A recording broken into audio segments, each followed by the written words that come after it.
আতর ঘরে কেমন করে যাই আমি ভাবি তাই আতর ঘরে কেমন করে যাই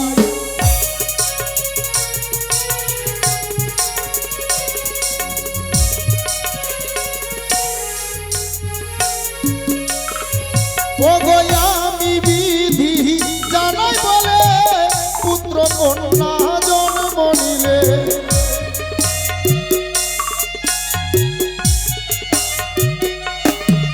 ওগো আমি বিধি জানাই বলে পুত্র কন্যা জন্ম নিলে তাহার ভাগ্য লিখিয়া বেড়াই আমি ভাবি তাই আতর ঘরে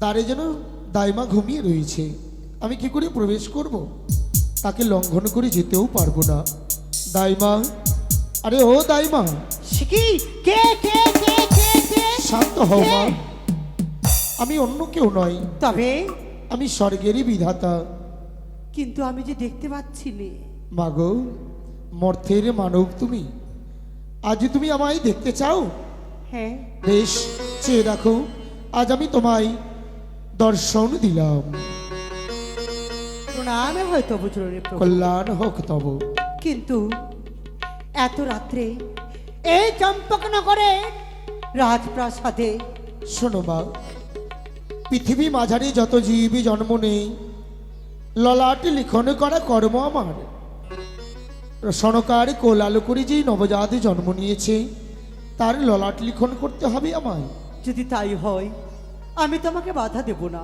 তবে তবে আমার একটা অনুরোধ মাগো এমন কি অনুরোধ মা তুমি আমায় কথা দাও সেই শিশু সন্তানের ভাগ্যে যা লেখন লিখবে তুমি আমাকে বলে যাবে এই যে অসম্ভব মা কেন মাগো তুমি এই ধরার বুকে মায়েদেরকে দায় থেকে মুক্তি করো বলে তোমাকে সকলে দায় মা বলে জানি না তুমি কোন জন্মে পুণ্য করেছিলে স্বর্গের বিধাতার দর্শন পেলে এর থেকে বেশি চাওয়ার তোমার কোনো অধিকার নেই মা প্রভু গো আমি যে মা জগতের মা মহারানী সোনাকা এক এক করে 6 সন্তানকে জন্ম দেওয়ার পর তাদেরকে করেছে বিসর্জন নতুন করে এই চম্পকনগর আলোময় হয়ে উঠেছে আমি তো চাই না আলো হয়ে আবার অন্ধকার হয়ে যায় মাগো তুমি যখনও বুঝবে না ওই ললাটে লেখন করার ফিরে আসার পথে আমি তোমায় বলে যাব এখনো দ্বার মুক্ত করো তাই হবে প্রভু আহারে কপালে রাজি তিলক যার রূপের ছটায় প্রাসাদ আলোকিত না না আর বিলম্ব নয় এই নবজাত সন্তানের ললাটে লেখন করে আমাকে ফিরে যেতে হবে নিজ স্থানে ইয়রি আইল যে নিশিচর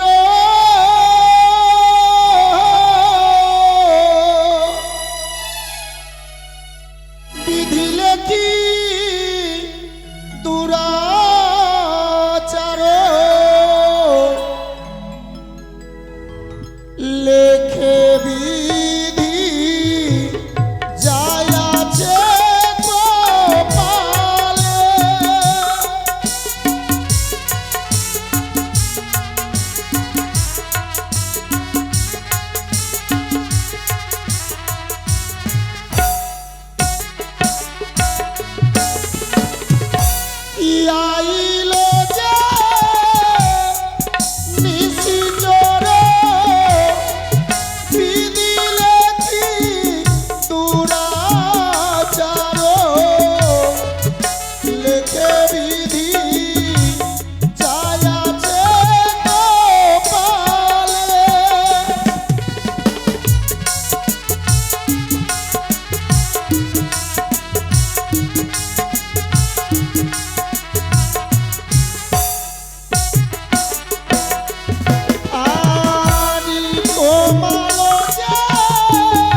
তোমারই পথ পানি চেয়ে রয়েছি।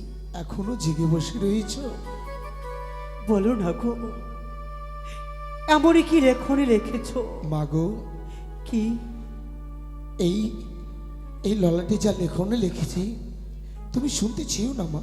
কি বলছো তুমি? তুমি মর্থের মানবী, তুমি সইতে পারবে না। কি বলছো তুমি? হ্যাঁ মা। আমি সব কিছু সহ্য করতে পারবো। পারবে? বলো না প্রভু। বেশ, তবে নিজের হৃদয়কে পাথরের মতো শক্ত করে নাও। এই কথা শোনা মাত্র তোমার পায়ের তলা থেকে মাটি খসে যাবে। এই নবজাত শিশু সন্তানের ললাটে তারপরও মায়ে দিয়েছি আমি 12 বৎসর। 11 বৎসর 5ম মাসে হবে তার বিবাহ। বিবাহ বাসর ঘরে মরবে বালা সর্পাঘাতে। না!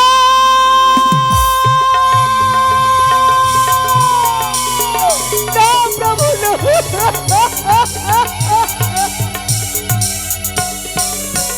মাগো, প্রভু গো, আমি নিষেধ করেছিলাম।